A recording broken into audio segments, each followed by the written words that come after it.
Livro O Ser Consciente, capítulo 2, Ser e Pessoa. Boécio, poeta e filósofo da decadência romana, nos séculos V e VI, definiu a pessoa como constituída por uma substância individual de natureza racional. A filosofia, através dos séculos, buscou demonstrar que a pessoa é distinta do indivíduo e do ser psicofísico, o que deu margem a considerações demoradas por pensadores e escolas variadas.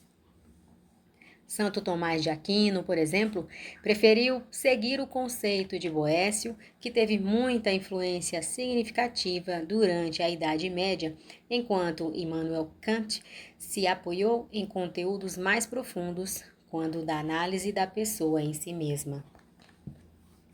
Do ponto de vista psicológico, a pessoa é um ser que se expressa em múltiplas dimensões, desde os seus conteúdos humanista, comportamentalista e existencial a novos potenciais que estruturam o ser pleno.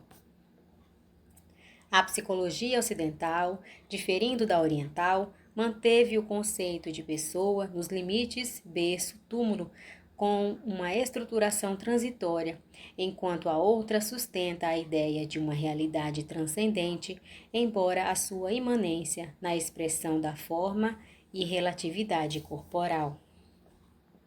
Os estudos transpessoais, incorporando as teses orientais, consideram a pessoa um ser integral, cujas dimensões podem expressar-se em várias manifestações, quais a consciência, o comportamento, a personalidade, a identificação, a individualidade, num ser complexo de expressão trinária. Não apenas o corpo, o ser psicofísico, porém a matéria, efeito, o perispírito, modelo organizador biológico e o espírito, a individualidade eterna. Não pretendemos inovar modelos, antes resumir correntes e apresentar uma síntese. A visão transpessoal espírita, porque completa, elucida os inúmeros fenômenos paranormais de natureza anímica e mediúnica que caracterizam a existência humana, concedendo-lhe dinâmica imortalista e conteúdo de significado, de causalidade. A pessoa, observada do ponto de vista imortal, é pré-existente ao corpo e sua origem perde-se nos milênios passados do processo evolutivo, desenvolvendo-se fiel a uma fatalidade que se manifesta em cada experiência corporal, reencarnação, como aquisição de novos implementos, faculdades e funções que tangenciam ao crescimento e à felicidade. A pessoa sintetiza, quando corporificada, as dimensões várias que lhe cumpre preservar e aprimorar, facultando o desabrochar de recursos que lhe fazem embrionários e são essenciais ao seu existir. A consciência. Jung definiu a consciência como a relação dos conteúdos psíquicos com o ego, na medida em que essa relação é percebida como tal pelo ego. A complexidade, no entanto, das conceituações de consciência nem sempre responde aos conteúdos de que se constitui.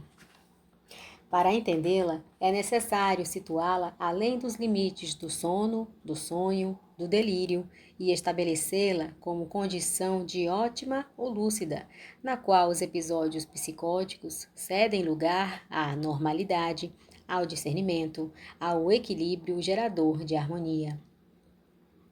A psicologia tradicional, aferrada ao organicismo ancestral, prefere ignorar os elevados níveis de consciência nos quais os estados alterados transcendentes facultam a visão dilatada da realidade sem os limites do real aceito, do real psicótico, do real em sonho. As experiências das diversas áreas de consciência alterada, conseguidas por substâncias psicodélicas ou através de meditação profunda, em vez de revelarem situações patológicas, abrem perspectivas fascinantes para terapias libertadoras e que proporcionam dilatação do conhecimento e do sentido mais amplo da vida. A psicologia filosófica do Oriente sempre proporcionou os estados de plenitude e nirvana, ensejando a superação dos limites do estágio de normalidade mediante transes e contemplação profunda. Nota da editora número 8. Conforme dicionário Aulete Digital, Nirvana. No budismo, evolução e aprimoramento total do espírito, alcançando, especialmente através da meditação, que permite ao homem encerrar a corrente de reencarnações e o sofrimento consequente disso, levando-o a um estado de paz e plenitude supremas. A consciência adquirida, a perfeita identificação do conhecimento e do fazer, do saber e do amar, faculta a ampliação das próprias possibilidades para penetrar em dimensões metafísicas, onde outras realidades são bases do ser pessoal. O comportamento. As atitudes que caracterizam a pessoa resultam do convívio social e das aspirações cultivadas, gerando a consciência individual, que responde pela do grupo social, face à aplicação dos valores adquiridos. Ressaltam, no comportamento, as ambições do desejo, responsáveis pelo grau de libertação emocional ou presídio no qual o ser transita pelos vínculos que se permite desenvolver. A pessoa é, acima de tudo, a sua mente. O que elabora, torna-se. Quando cultiva, experimenta. A mente algema e libera, necessitando de austeras disciplinas para ser comandada em vez de ser dominadora e irredutível. Nesse imperativo, o desejo expressa a qualidade evolutiva da pessoa, respondendo pela conduta e pelos fatores daí decorrentes. O comportamento impõe necessidades e as expressa simultaneamente, definindo a pessoa. Somente o autoconhecimento favorece o comportamento com as possibilidades de desenvolvimento pessoal, estruturador profundo do ser imortal. A personalidade. Em permanente representação dos conteúdos mentais e dominada pela imposição das leis e costumes de cada época e cultura, a personalidade representa a aparência para ser conhecida, não raro em distonia com o eu profundo e real, gerador de conflitos. A personalidade é transitória e assinala etapas reencarnacionistas, definidoras de experiências nos sexos, na cultura, na inteligência, na arte e no relacionamento interpessoal. Cada pessoa reencarna com as características herdadas das experiências anteriores e submete-se aos condicionamentos de cada fase, por ela transitando com os seus sinais tipificadores. Assimilar todos os condicionamentos e exteriorizar uma personalidade consentânea com o ser real, eis o desafio da terapia transpessoal, trabalhando a pessoa para que assuma a sua realidade positiva e superior, crescendo em conteúdos mentais e desencarcerando-se até permitir-se a perfeita harmonia entre ser e parecer. A identificação. De duas formas, a pessoa se identifica com os valores do progresso, externa e internamente. A identificação externa impõe as lutas e os conflitos da assimilação dos comportamentos sociais, nos quais o apego assume a condição mais importante, a primeira e última da existência.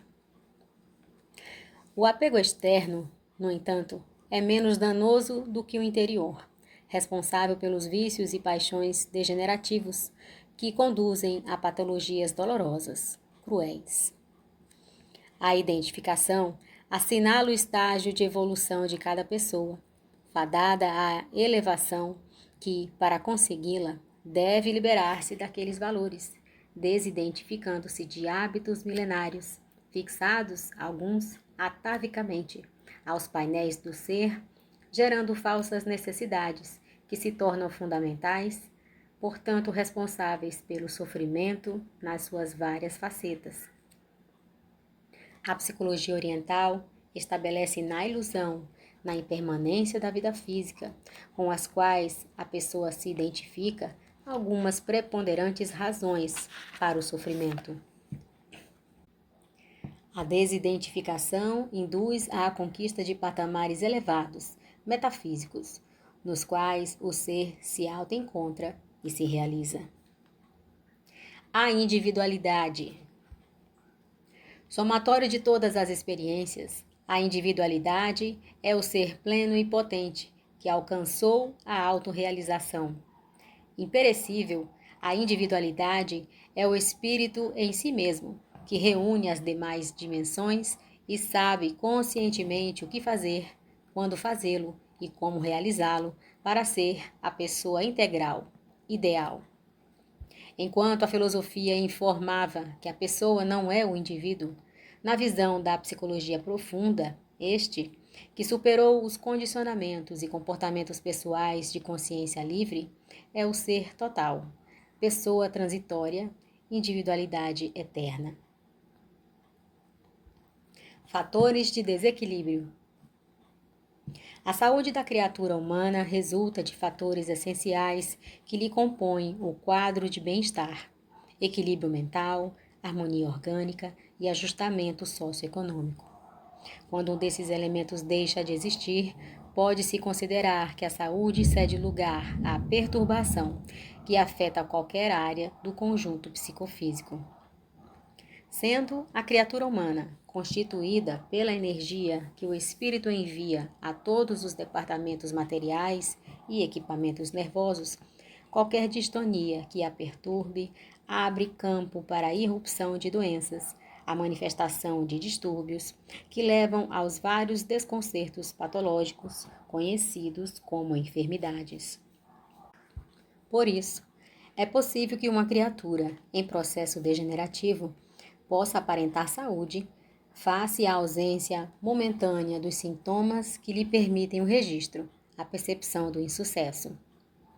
Da mesma forma, podemos considerar que, escrava da mente, a criatura transita do cárcere dos sofrimentos aos portões da liberdade, das doenças à saúde ou vice-versa, por meio da energia direcionada ao bem, à harmonia ou sob distonias, conflitos e traumas. De relevantes significados são os conteúdos negativos do comportamento emocional, geradores das disritmias energéticas, que passam a desvitalizar os campos nos quais se movimentam, enfraquecendo-os e abrindo-os à sintonia com os micro-organismos degenerativos. Entre os muitos fatores de destruição do equilíbrio, anotemos o amor, a angústia, o rancor, o ódio, que se convertem em gigantes da vida psicológica com poderes destrutivos, insuspeitáveis. A mente desordenada, que cultiva paixões dissolventes, perde o rumo, passando a fixações neuróticas e somatizadoras infelizes, que respondem pelos estados inarmônicos da psique, da emoção e do corpo. Os conteúdos do equilíbrio expressam-se no comportamento, propiciando modelos de criaturas desidentificadas com as manifestações deletérias do meio social, das constrições de vária ordem, das dominações bacterianas. A autoanálise, trabalhada pela insistência de preservação dos ideais superiores da vida, é o recurso preventivo para a manutenção do bem-estar e da saúde nas suas várias expressões.